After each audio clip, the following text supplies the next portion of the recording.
মানুষের জীবন সত্যিই বড়ই সংক্ষিপ্ত, আর তার চেয়েও বেশি অনিশ্চিত। আজ যে মানুষটি সুস্থ, হাসি খুশি ও ব্যস্ত জীবনে মগ্ন, কালই হয়তো তার জীবন সম্পূর্ণ ভিন্ন মোড় নিতে পারে। জীবনের দৈর্ঘ্য আমাদের হাতে নেই ভবিষ্যৎ জানার ক্ষমতাও।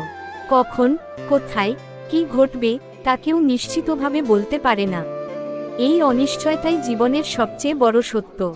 মানুষ অনেক স্বপ্ন দেখে, ভবিষ্যতের জন্য পরিকল্পনা করে, কিন্তু সময় সব সময় সেই পরিকল্পনা অনুযায়ী চলে না। এক মুহূর্তের দুর্ঘটনা, একটি রোগ বা একটি ভুল সিদ্ধান্ত পুরো জীবন বদলে দিতে পারে। তাই অহংকার বা অতিরিক্ত আত্মবিশ্বাস মানুষের জন্য বিপজ্জনক। জীবন যে ক্ষণস্থায়ী, তা উপলব্ধি করতে পারলে মানুষ আরও সচেতন ও দায়িত্বশীল হয়।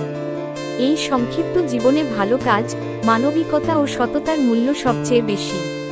কারণ অর্থ, খ্যাতি বা ক্ষমতা সবই একদিন থেকে যাবে, কিন্তু মানুষের ভালো কাজ ও আচরণ স্মৃতিতে বেঁচে থাকে। অনিশ্চিত জীবনের বাস্তবতা আমাদের শেখায় প্রতিটি মুহূর্তকে মূল্য দিতে, প্রিয়জনদের সময় দিতে এবং কাউকে কষ্ট না দিয়ে চলতে।